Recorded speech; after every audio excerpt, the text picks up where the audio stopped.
Hello, you wonderful people, and welcome to another episode of Crime Centric. This being a show where I talk about TV shows that are crime dramas. For today's episode, I'm going to talk about The Cleaning Lady, Season 3, Episode 11. Great episode. A lot of really interesting things went down in this episode, so let's break it down. So first and foremost, let's pick up with the Nadia stuff. Obviously, Tony is doing everything she can for Nadia. Nadia's not too appreciative, understandably so. Once again, everything... I mean, you've always had your past beef with Tony anyway, but now it's also like, right, she killed you, and now, like, everything that you built yourself... Once again, like, Nadia wasn't just a name. It was who she defined herself as. Like, there's so much history there, what she had to do to get to where she was, and for that to all be kaput, it's, like, already bad enough she lost her husband, and that was already complicated enough because he was in love with another woman, so that's a whole messy thing in itself. But yeah, still doesn't change the fact that you lost a man that you love. Now, you're dead, and if you ever pop up again as Nadia, the aunt of the woman... the aunt of the man you love, the same aunt who was responsible for his death, will come and kill you. So, and it's not also on you, it's also on Tony and her entire family, because Ramona would not be too happy about finding out that Tony lied and covered for you and faked your death. So, I mean, obviously Nadia is going a little stir crazy, and she just, you know, she kind of lashes out against Tony, but Tony's like, dude, I did the best I could. This is the only option. The fact is, I didn't know about Jeremy. That blindsided me. If you want to blame anyone, blame Jeremy, because he's the reason why this all went to shit, you know? So, because she wouldn't have gone looking for an FBI person if Jeremy, but to be fair, Jeremy and Russo, which he also found out this episode, because last episode I wasn't sure, but Russo does know about Nadia, which makes sense. It's like, right, she's his superior, so obviously he'd have to run that up the chain of command. It ain't some, like, off-book operation, so it makes sense. But the problem is, the person, Derek, was able to find out about Nadia's quote-unquote deal, which I want to circle to that really quickly. Even Jorge told Ramona, like, that's not a smoking gun. It's like, it's not even signed by Nadia. It's not even signed off. Like, they could draft these deals, which the deal was, Nadia just didn't never sign off on it. But for Ramona, it's like, it's twofold. One, it's also an admission of guilt. Like, hey, even if she didn't sign off of it, she was still willing to work with the feds. To be fair, that was before she got close to you, so not like that would make things any better. And, you know, I mean, also, that was also before she found out you were responsible for Armand's death, because if she knew that ahead of time, she definitely would have, like, worked with the cops in, you know, but yeah, like, Jorge was sticking up for her, like, no, he's like, before I went after Nadia thinking she was, like, the inside person, but you know, I got to know her, and I know that's not who she is. Once again, she didn't make the deal with the feds. She backed out of it, but, you know, and none of that means anything for Ramona, because even Jorge was like, yeah, but she's also using this as an excuse, because it's her way to rein me back in. She found the perfect excuse to remove Nadia from the board, while, like, kind of reining me back in. It's like, and she's even saying, like, right, I'll give you the capital you need to basically run things. I'll even let you be in charge of operations and stuff. He's like, yeah, but I still have to take money from your routes. And she's like, yeah, that's the best way. Still being like, the infrastructure I built will stay the same, but you get to take the money, you get to make decisions on your own. It's like a, she even says, like, yeah, it'll compensate for the money you lost because of everything with Nadia. I know you grew accustomed to her, but whatever business plan you were building where it kind of went kaput. But hey, this will give you more than what you were going to get with the Nadia deal. But it's like, yeah, it's supposed to be a consolation prize. And it's almost like it's almost about to be like, the twisted thing is like, oh my God, I'm sorry I left the door open and your dog got away. I'm apologize. It almost feels like that. Like, it's meant to be like, oh, I'm sorry your animal ran away. I mean, well, it's almost like, hey, I left the door open, your dog went outside and sadly got ran over. I know it's a very morbid metaphor I keep expanding upon, but it's like, yeah, oh well. I was actually shocked she even she kind of didn't have much choice but to fess up to it. And Jorge was like, Nadia doesn't why would she overdose? She doesn't do drugs. It's like, oh, you know what people do in there. It's like, no. Did you have something to do with? She's like, well, yes. She couldn't, you know, because I thought she was going to hide that a little longer, because the last thing you would want is Jorge against you. But in your mind, you had the perfect thing to be like, no, look, like, she was not good. She wasn't with us. She was a traitor. She was backstabbing us in the back. The fact that she was working with the feds. So for her, she had that in her back pocket, so she wasn't worried about Jorge kind of being against her. But she also knows Jorge cared about Nadia a little too much. Now it's like, he's still going to be loyal to me because that's my brother, but there's also the element of a relationship. Just like every time I'm turning around, despite us being family, we'll always be bound by blood. Every time I turn around, it turns out yeah, and there's something about me that my brother's not too keen on. Like, I think that's going to be, like, that's where Ramona's in her frame of mind. Which is so interesting, too, because I forgot who she was referencing. She was referencing someone not being in their right mind with making decisions, which I think is interesting, considering you've been dying of lead poison the entire time, and you haven't been making the greatest decision. You've been kind of, like, flying by the seat of your pants. You haven't really been thinking clearly, but even with your head back on your shoulders, are you thinking clearly? Like, I think it's just a part of Ramona's, like, you know, it's the cutthroat world or the cartel of, like, yeah, you get some information, and it's like, there's still some gray area with the Nadia stuff, but once again, it presented the perfect opportunity for her, so she pulled the trigger on the situation. But either way, because of all of this, it has led to Tony getting closer to Ramona, and Jeremy wants Tony to go to this, like, charity event because it's supposed to be like a money laundering thing for Ramona, and it's going to be like, right, go there. I also thought it was interesting how Tony never told Jeremy a lot of stuff about what Ramona wants, because Ramona's like, right, you've got experience with the FBI, tell me about it. I want you to be able to come to my event because I know the FBI's keeping an eye on me, so I need you to come, see if there's anyone that kind of seems a little off that might register like an FBI agent. Tony never reported any of that to Jeremy, so I thought, I mean, she's always played that stuff very close to the vest. Once again, very similar parallel as I brought up previously of, like, the Armand and Garrett situation she was in the past 2 seasons. It's a very similar reflection of that. Speaking of Jeremy, he's somewhat reneging on his deal, kind of pulling a little bit of a Garrett of, well, why would I reward you for not doing your job properly? Because Tony has kind of give them leads, but it hasn't resulted in anything. Because, to be fair, it's kind of on you. You guys didn't find what you were looking for, and you kind of jumped the gun a little bit, and because of that, you scared it. It's a large-scale operation, so they're going to, of course, move stuff around, make stuff disappear, so they couldn't find anything that Tony might have reported on. It's like, well, of course not. You raided, like, 2 of their places, that being Jorge's job, his office, and Ramona's house. So, like, of course they're going to be on high alert and move stuff around. It's a large enough operation that can make stuff disappear and move around if need be. So, but because of that, it's like, you haven't given us anything viable. Because of that, we're not going to reward you by helping out Nadia. From one side, I'm like, okay, I guess I get it, because it's like, right, once Nadia disappears, what's going to motivate you to help us? But for Tony, it's like, I want to live, you know. But it's like, well, if you remove Nadia from the equation, then it's like you don't have anything to be used against you. So maybe that's Jeremy's thinking.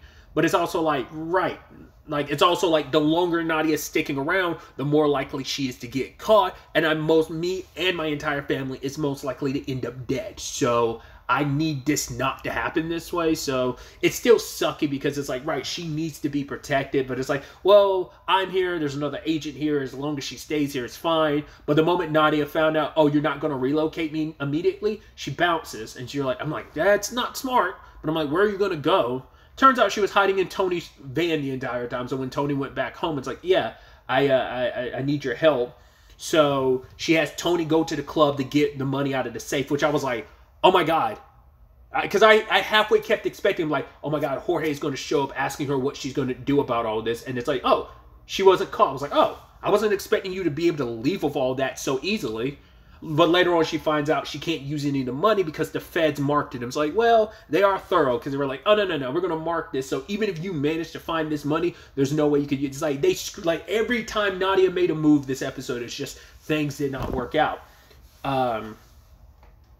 You know what I thought was so interesting too? This is Nadia's never had a reason to be around Tony's family, but I thought it was so interesting, like, the interactions between her and Fee, because I was like, right, is this the first time you guys have ever met directly, haven't you? I'm trying to think. I don't think there's ever been a moment they've met directly. Not that I thought of, because I'm sure, like, Fee's heard about Nadia, like, through Tony, but, like, I don't think it's ever been a vice versa situation, because, I mean, Tony and Nadia have never had that type of relationship, but I think this is also the first time she was ever, like, is that the first time she's ever, like, seen Luca either? Despite, like, Luca playing a part in the complicated relationship between Tony and Armand, which complicated her marriage to Armand. But it's like, Was that the first time they've ever kind of met before? I'm so curious about that. It feels like it, because once again, like, Nadia's always like kept to herself. Like, the only like person she ever interacted with from that family is Tony, to my recollection. I don't think, like I said, I don't think she's interacted with anyone else. So that was interesting. Because it's like, yeah, while they're preparing all this, they're trying to make their moves. Lo and behold, Ramona happens to show up. Because at first I was thinking, like, was it going to be Jeremy? Because Jeremy and the feds are looking for her. But it's like, is it going to be Jorge? Because the question then becomes, well, if Jorge finds out, he is very, like, he's like, right, it's not like that between him and Nadia, because his sister was kind of implying like, oh, you're kind of sweet on her, but he's like, no, it wasn't like that. I think it's just he saw a lot of himself in Nadia, so I think he's just like, I mean, I think given enough time, probably would have caught feels for her, but I also said like, it's probably a little weird because like that's your cousin's wife and your cousin, you know, making her a widow. You know, it's kind of weird and messy if it came to that, but I think he did kind of.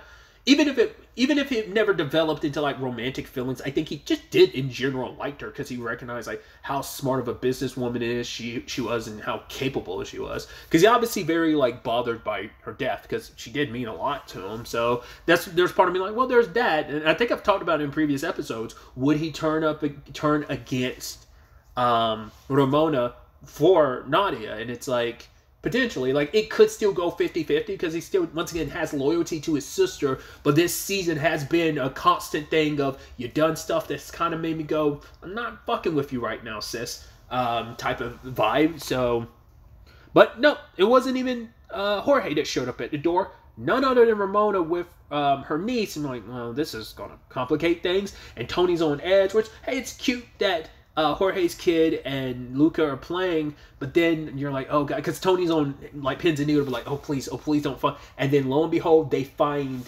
her hiding in a closet. You're like, that sucks. But then like, oh, there's a woman in the closet. I was like, oh god. But it's like, the problem is, it's like, Fee is there too, so I'm like, well, they could justify it by being like, it was Fee, but we'll get to the end of the episode when we get to it. But at first you're like, did they actually get away with it? But you're like, well, Jorge's kid did see Nadia, so you're like, I don't know. But they were able to cover for it. Like, Chris was in the room being like, oh yeah, sorry, I'm on the phone, and they were able to just kind of like find the kids, and it was no problem. It's like also kind of got to be wild for Fee, where it's just like, yeah, this is the second time this sociopathic leader of a cartel just like casually just strolling around my house. Not cool with that. So that sucked. And then afterwards, because of that, like, Nadia was in the closet with the money. That's when she found out, like, yeah, the money was marked. So that was kind of screwed.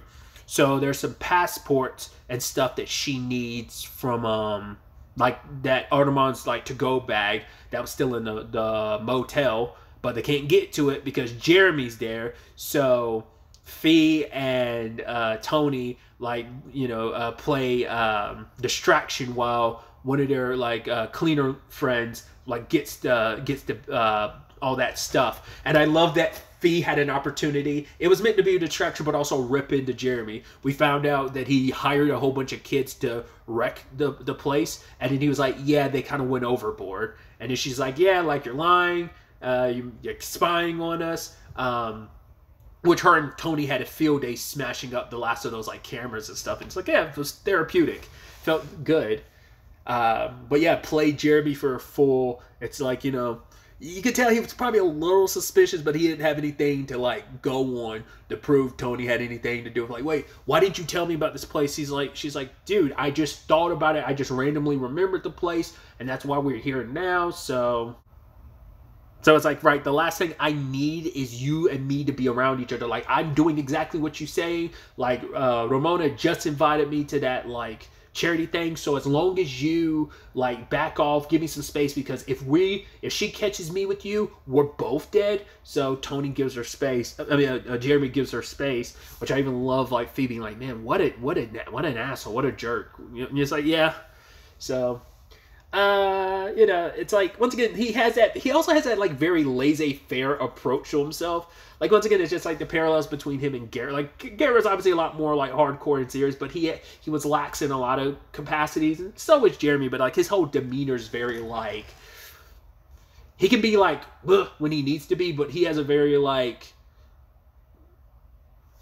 he's very like sarcastic in his approach. Like when it's like, what was it? When Tony was like, yeah, he's a stupid fed, and he's like, well, yeah, everything Tony said was right about me. I mean, except for the stupid part.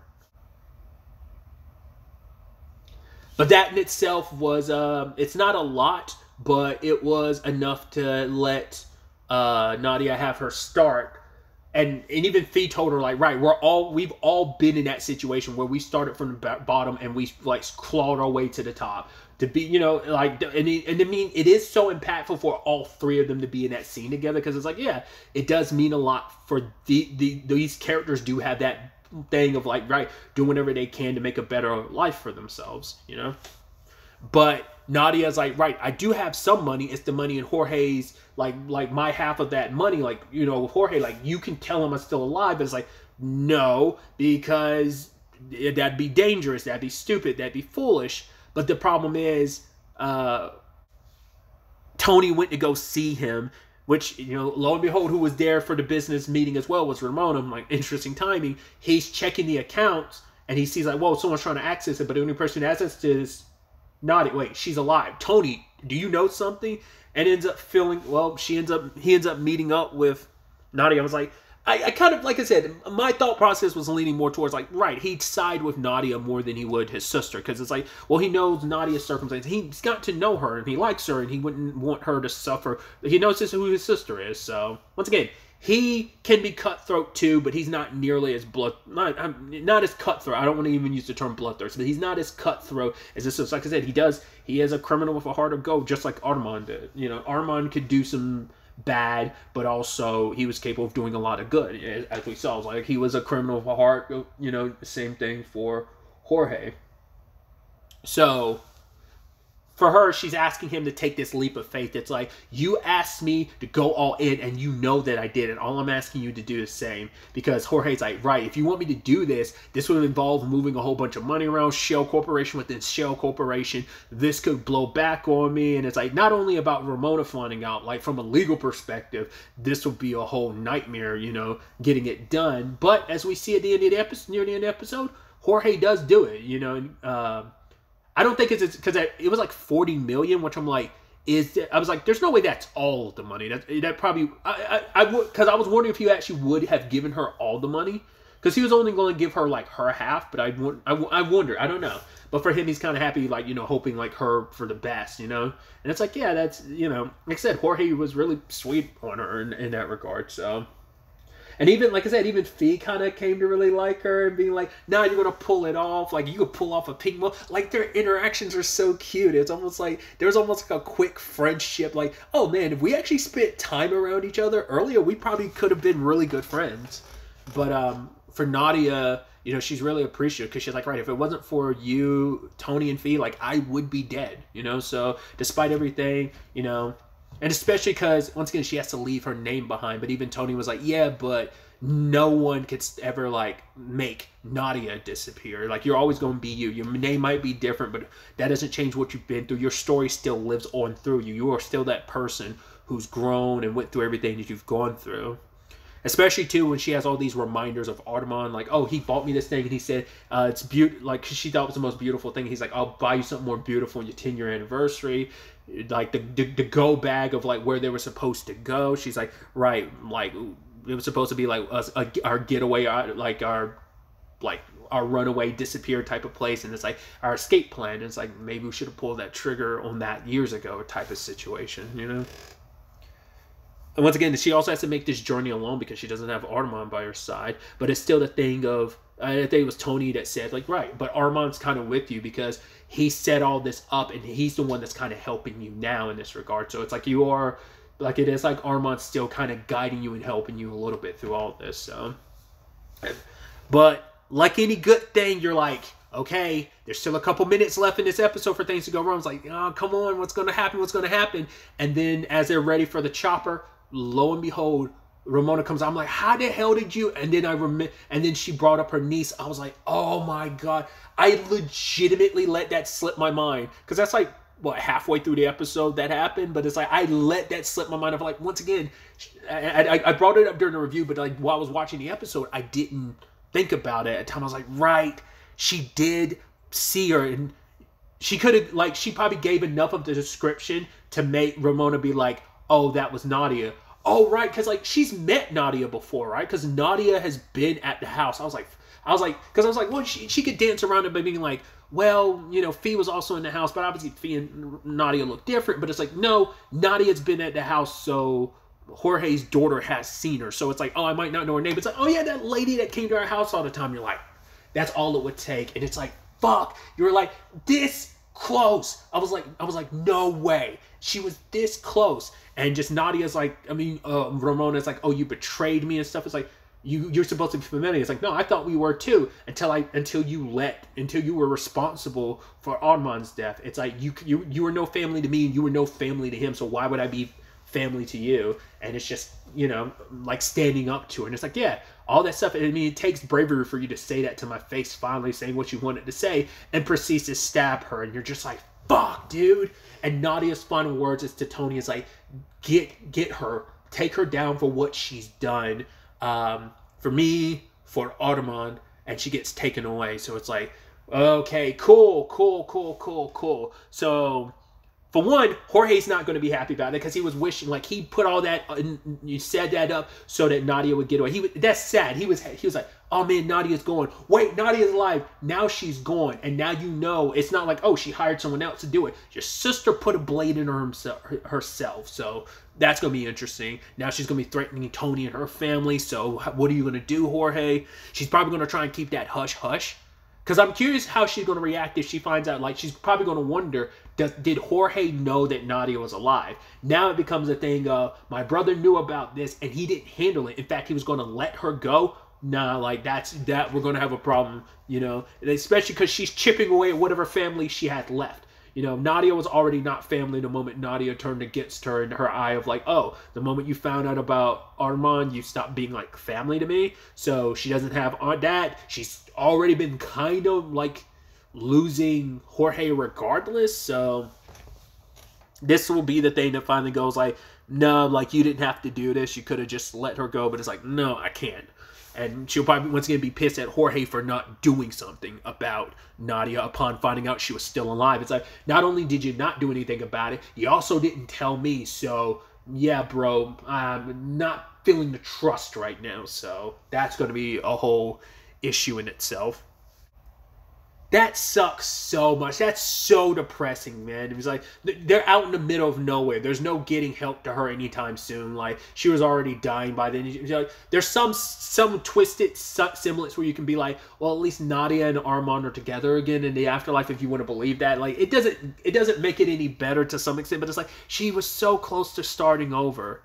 And it's so interesting, too, because the other thing I was thinking about was Nadia had said, like, telling Tony, like, basically get rid of Ramona. And Tony had that conversation with Fee at the beginning of the episode of like, right, when I was working on her, she was bleeding out. I was going to walk away. I was backing away. I was willing to let her die. But now it's like, right, I'll just have the feds arrest her and she'll be dealt with. But it's like, yeah, but there's still the thing of, even in prison, Ramona has a connection. She could still have Nadia killed. But by then, Nadia would have relocated and disappeared type of situation. So, well, she would still think she was dead. So it was it would be a moot point. But now it's like, yeah, Nadia would have, like, if upon finding out that Nadia was alive, like, there was never going to be any escape. She would have hunted Nadia down. Even if you're not, like, informing on me, you're still a loose end and you betrayed me, so I gotta kill you. So, but now it's going to be a thing of Tony's going to be like, I wish I had let you die when I had the chance. Kind of weren't in a position to really just let her die. You were at her house, plus her brother walked in, and you kind of, like, that's what pushed her to go like, all right, I got to do this. The whole doctor thing, do no harm type of thing. It's like a little bit of that kicked in, but it's also like, well, this would be, and this would uncomplicate a lot of my issues and free my family for all of this. Because, like, that's also the thing too. That line from Nadia of like one of her final lines being like, "Right, I was so close. Like I finally have my freedom. I hope you find yours someday." And now it's like, yeah, such a tragic situation and circumstance all around. So we have all of that. Then we also have the Chris situation, he's trying to understand things more about the whole Camilla thing, because he's like, right, what is this all about? This is some dangerous situation. Like, yeah, that woman that's here, she's trying to get away from the same people that are connected to the people that got us back to the U.S. and are connected to Camilla. So Chris is so impatient. It's like, I want to find her. He lets his dad know, like, okay, what's going on? And, you know, Paolo actually even made a parallel, like, yeah, I know exactly how you felt, because it's like when your mom disappeared, I went around asking everyone, like, what happened to her? And then you found out she was in America. It's like, yeah, it's a little bit different, because Camilla didn't just, like, bounce willingly. She's kind of forced into all of this. Plus, you know, she's also doesn't know where, I don't think, from my understanding, it doesn't seem like she knows where her mom is. Just knowing, like, oh, we're not in the same place. So I guess, I don't know if they know that Camilla and her mom are, you know, mother and daughter. Like, my point is, like, are they keeping them separated just because they got separated, or are they keeping them separated on purpose to kind of keep each one in line, type of thing? I don't know. But Chris wanted to keep that from his mom, and because his mom is telling him to be patient, but Chris is, you know, because Chris is being stupid, you know, once again, he's always had that, like, brashness to him, where he's just like, I'm gonna do this regardless of anything. Like, he's had that the entire show, and you would think, like, after everything, after your time back, you know, in Manila, like, that would have, like, changed that a little bit for you about rushing ahead. But, you know, he's thick-headed, you know, and he's stubborn in a lot of ways. And to be fair, like, his mom and his aunt are both stubborn too, but they're not stubborn in that. It's the aspect of they're adults, and yes, they can be stubborn in their own right, but not as stubborn as a teenager who thinks they've got it all figured out when he doesn't know the depths of what's really going on. And it's like, well, if my mom's not going to tell me, I'm gonna figure it out on my own. Which Paolo did the right thing of letting Fiona know about what Chris was up to, and then Chris is kind of yelling at his dad, like, what, you stepping up now? You've been my dad for like 5 minutes. He's like, whoa, I'm here to be your dad your entire life. Like, yeah, cool, I'm sorry I can't be fun dad all the time. I'm doing what's right. I'm trying to make sure you're okay, because I'm not your friend. Like, we can be cool, we can have fun, but when you are putting yourself in unnecessary danger, I'm gonna step up and be your father, because at the end of the day, I am your father, not just for 5 minutes, for life. You know, I didn't know about you until now, and I've stepped up and being the responsible person. I'm on the other side of the world, and yet here I am still, like, making sure you're okay. So, but doesn't stop him later on, because Fee was helping out with the Nadia stuff. He snuck off, went to the hotel, which that's the same place. I thought he was going to show up there while Tony was there because of Ramona. Like, I thought that, like, those storylines would overlap in that regard, but he shows up there early, runs into Camilla, but once again, she's not with her mom. So it's like, all right, let's get out of here. And you're like, well, shit just went south, because lo and behold, I showed up, which is the worst possible thing, because, hey, let's not forget Chris's status in this country. You're just like, everything that can go wrong has gone wrong. So they're hiding out in a room, kind of behind some lockers, so hoping that ICE doesn't find them. But it's like, maybe they will, maybe they won't, because, like, who would immediately jump to, oh, there's a secret room behind it in lockers? You never know. Like, you never know what they've had to deal with when searching places. So they're going to tear that place up and down. Granted, once again, it's the same place that Ramona's event is happening, so I don't know if she's going to be able to kind of brush that away. To be fair, her hands are full with the whole Tony thing, so I don't know what's going to happen on that front, what's going to happen with Chris, but just, once again, everything that can go wrong has gone wrong. There's also this little element of Nadia wanted to repay Fee and Tony. She ended up leaving something behind from, like, Camdar, like something that was worth a lot of money, and Fee was like, oh, you'll be able to go, Chris will be able to go to that college he wants to. And she was going to show it to him, but once again, he was already gone.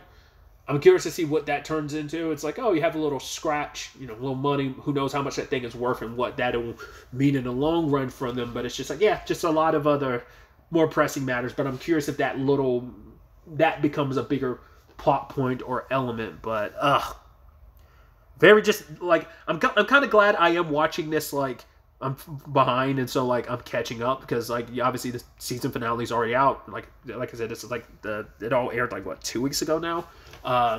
So I can jump into the next episode immediately, not have to wait and just linger on that like a certain show where you had to linger on a depressing like once again. You don't. It's not over until it's over because shows love sneaking in that last like there's a few minutes where some shit can go down and yeah, let's leave you feeling a little depressed. So I won't reference what show I'm talking about, but it's a show that came out this year. If you know, you know. So either way, we'll ultimately have to wait to see where the season finale takes us going forward with all of this. But really, that's all I wanted to talk about. So the next time we meet, be happy. Be safe, live life to the fullest, and enjoy it. Good day and goodbye.